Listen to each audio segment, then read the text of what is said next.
In the previous episode, we witnessed one of the greatest miracles in the history of the universe. From a world of volcanoes, primitive oceans, and endless chemical reactions, the first living cells finally emerged. After hundreds of millions of years of chemical evolution, according to today's leading scientific hypotheses, the first primitive cells appeared. But this was only the beginning. If life already existed, why did Earth remain almost unchanged for more than 1 billion years? What prevented life from becoming larger, more complex? And what transformed this world into the oxygen-rich planet we know today? Today, every breath we take depends on oxygen. Our brains can survive only minutes without it. But 3 billion years ago, you would have found almost no oxygen in Earth's atmosphere.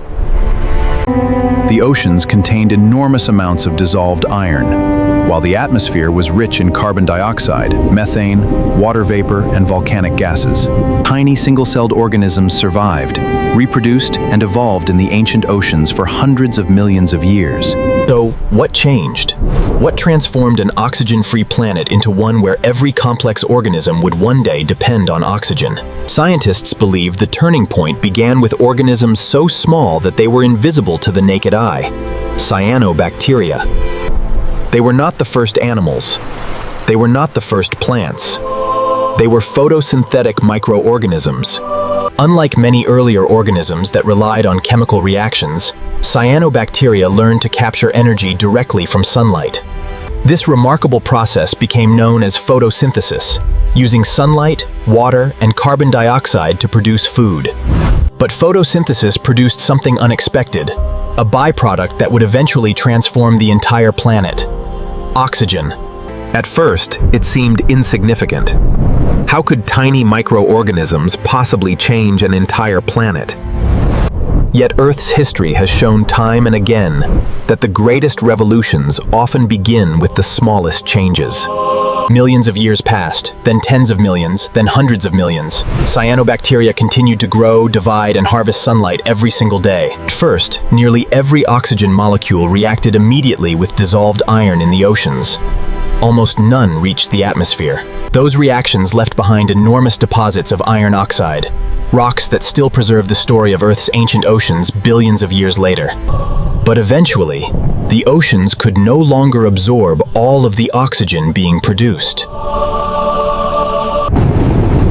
For the first time in Earth's history, oxygen began accumulating in the atmosphere.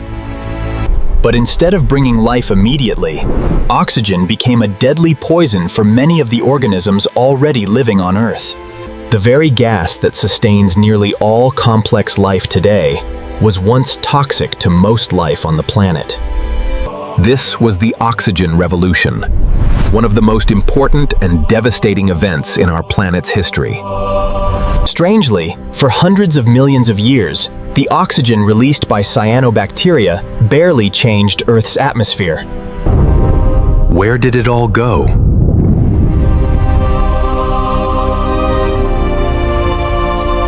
The answer lay beneath the surface, in Earth's ancient oceans. Back then, seawater contained enormous amounts of dissolved iron. Almost every oxygen molecule reacted with it the moment it formed. The oxygen transformed dissolved iron into solid iron oxides, which slowly settled onto the seafloor. Today, these layered iron formations remain among the most important geological records of Earth's ancient atmosphere.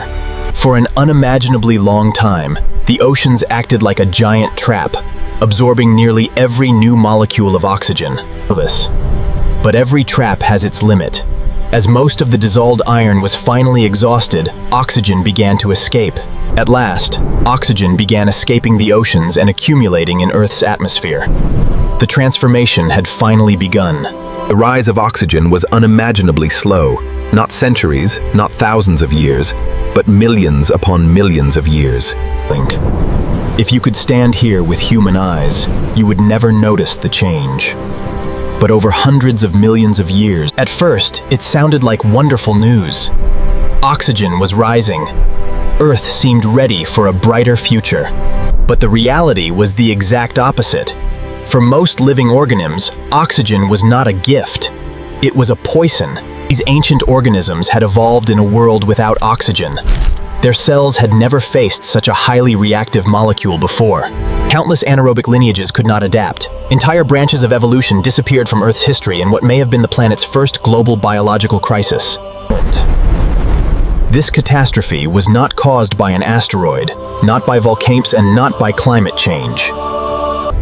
Yet amid this planetary crisis, a handful of organisms followed a completely different path. Rather than resisting oxygen, they learned how to live with it. Then something extraordinary happened. Oxygen was no longer a threat. It became fuel. Using oxygen allowed cells to generate far more energy than ever before. With more energy available, evolution could finally experiment with larger, more complex cells. That single evolutionary decision opened the door to every complex organism that would one day exist. Hidden beneath these silent oceans was the future of forests, dinosaurs, mammals, and ultimately, ourselves. The oxygen revolution was far more than a change in the atmosphere. It transformed the future of life itself. And in the next chapter, that new energy would give rise to one of evolution's greatest inventions, the complex cell. Yet not every organism disappeared during the oxygen crisis. A remarkable few survived. More astonishing still, they did not merely tolerate oxygen, they gradually learned to use it. This revolutionary process is now known as aerobic respiration, using oxygen to unlock far more energy from organic molecules. For a cell, the difference was like replacing a single oil lamp with an entire power plant. This abundant energy allowed cells to repair themselves more efficiently, function more effectively, and gradually become more complex. While many anaerobic organisms retreated into isolated environments, oxygen-breathing life steadily spread across the oceans. But the oxygen revolution was far from over. As oxygen continued to rise, some of it was transformed by ultraviolet sunlight into something equally extraordinary, the beginning of Earth's natural protective shield. For the first time in Earth's history, a natural shield was beginning to surround the planet. Before ozone existed, intense ultraviolet radiation constantly bombarded Earth's surface. For countless generations, life had remained protected beneath water. Now, the surface itself was slowly becoming less hostile. The oceans remained the cradle of life, but the doorway to the land had finally begun to open.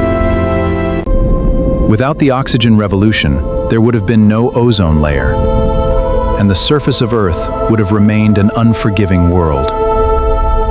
Every forest, every animal, every flowering plant, and ultimately every human, owes its existence to the changes that oxygen made possible. And yet, all of it began with microscopic organisms drifting silently through Earth's ancient seas. There was no master plan, no grand design, only countless cell divisions repeated over hundreds of millions of years. But from those tiny beginnings, an entirely new world emerged. Yet the story of life has never followed a straight path. Every breakthrough opened the door to something even more extraordinary.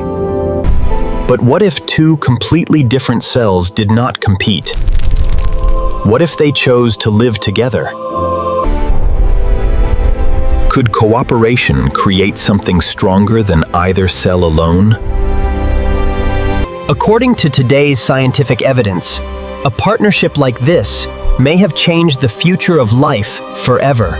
From that tiny partnership emerged an entirely new branch of life, one capable of becoming vastly more complex. Within a single microscopic cell lay the distant future of forests, animals, flowers, and humanity itself. The oxygen revolution had transformed the planet. But evolution was preparing an even greater leap. In our next chapter, we will explore how one tiny partnership between two simple cells may have become the foundation of every complex organism on Earth. Sometimes, the greatest revolutions begin not with competition, but with cooperation.